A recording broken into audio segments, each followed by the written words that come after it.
اگر پوچھا جائے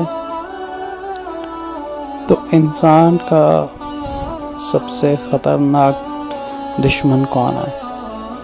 نمبر 1، نمبر 2 نہیں، جو سب سے پہلا نمبر 1 سب سے بڑا دشمن کون ہے؟ کیا وہ شیطان ہے یا انسان کا خود کا نفس ہے؟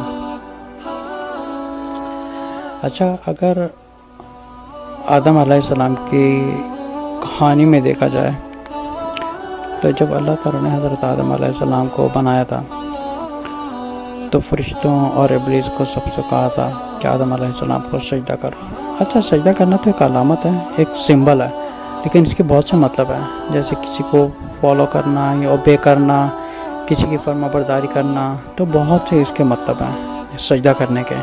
اس کا مطلب یہ بھی ہو سکتا ہے کہ زمین پر ماتھا ٹیکنا، اس کا یہ بھی مطلب ہو سکتا ہے، لیکن اس کے بہت سے مطلب ہیں، جیسے کسی کو فالو کرنا، اوبے کرنا، کسی کی فرما برداری کرنا، یا کسی کو فالو کرنا یا کسی کے پیچھے جانا، اس کے کافی مطلب ہو رہا ہے۔ تو سب نے سجدہ کیا سوائے ابلیس نے، کیونکہ ابلیس بھی جنات میں سے تھا، لیکن ایک لمبی کہانی ہے، کیونکہ وہ بھی ایک جن تھا، وہ بھی فرشتوں میں تھا،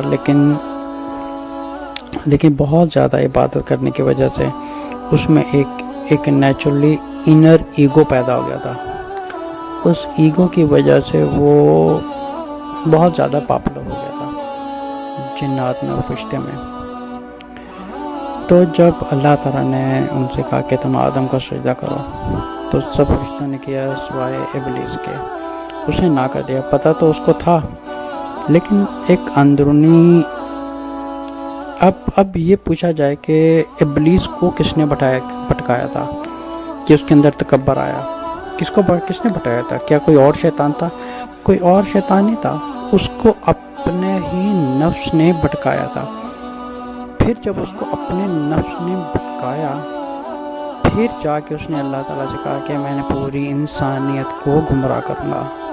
تو اس وقت کوئی اور شیطان نہیں تھا، بلکہ وہ خود اس کے اپنا ایک تکبر تھا، ایک اپنا نفس تھا، جو اس نے جھکنے سے، فرما برداری سے، اوبے کرنے سے، عاجزی پیدا کرنے سے، ان سب چیزوں سے انکار کیا تھا۔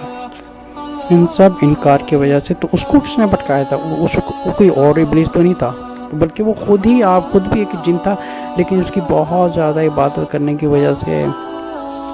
وجہ سے وہ اس میں اتنا تکبر پیدا ہو گیا کہ اس نے سوچا میں تو بہت زیادہ عبادت کرنے والا ہوں، میں سب سے بہتر ہوں، میں کیوں سجدہ کروں؟ اچھا، اس کو پتا تھا۔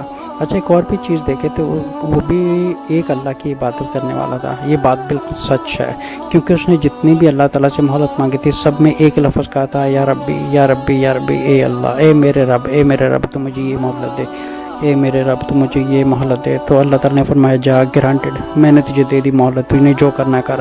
لیکن اللہ تعالیٰ نے فرمایا تھا تیرے سب پر تیرا زور چلے گا سوائے میرے عاجز اور نیک بندوں پر۔ تو اللہ تعالیٰ نے فرمایا جو میرے نیک عبادی ہیں، جو میرے بندے ہیں۔ اچھا، میرے بندے کہنے کا مطلب ہے کہ جن میں عاجزی ہے، تکبر نہیں ہے۔ اور جتنے بھی انسانیوں میں آج کل یہ بیہیویئر دیکھا جائے تو یہ سارا ابلیسی بیہیویئر ہے، تکبر آنے کا، نہ جھکنے کا، نہ معافی مانگنے کا، تمیز سے نہ بات کرنے کا، بد اخلاقی سے، بے رخی سے بات کرنے کا، یہ سارا جتنے کچھ ایک جراثیم ہے، سارے ہی ابلیس کی طرف سے جراثیم ہے انسانوں کے اندر، تکبر پن کے۔ تو بات یہ تھی کہ ابلیس کو کس نے بھٹکایا تھا؟ اس کے نفس نے۔ اس کے نفس نے جب اس کو بھٹکایا تو اس کے اندر ایک اور تکبر آ گیا، غرور آ گیا کہ اب میں نہیں چھوڑوں گا۔ جیسے انسان ہوتا ہے کہ وہ غلطی ماننے کے بجائے دھمکی دینا شروع کر دیتا ہے کہ میں نپٹ لوں گا۔ تو سمجھے کہ انسانوں میں بھی جب جھگڑا ہوتا ہے تو ایک صحیح ہوتا ہے، ایک غلط ہوتا ہے۔ تو غلط کو جب صحیح جب غلط کو یہ کہتا ہے کہ تم نے یہ غلط کیا، تم نے ٹھیک نہیں کیا، بجائے اس کے کہ وہ معافی مانگے یا فرما برداری کرے یا جھک جائے یا عاجزی میں قبول کرے، نہیں، بلکہ وہ کہتا ہے کہ میں تم سے نپٹ لوں گا۔ تو یہ سملر سچویشن اس زمانے میں تھی جب ابلیس نے کہا تھا اللہ تعالیٰ سے کہ میں تیرے سارے بندوں سے نپٹ لوں گا، یہاں تک کہ اس نے جھکنے سے انکار کر دیا۔ تو اللہ نے فرمایا کہ تو قیامت تک کے لیے تو ریجیکٹڈ ہے، تو مردود ہو گیا ہے۔ تو اس نے کہا تھا کہ میں سارے انسانوں کو بھٹکاؤں گا، سوائے چند لوگوں کے جو بچ جائیں گے۔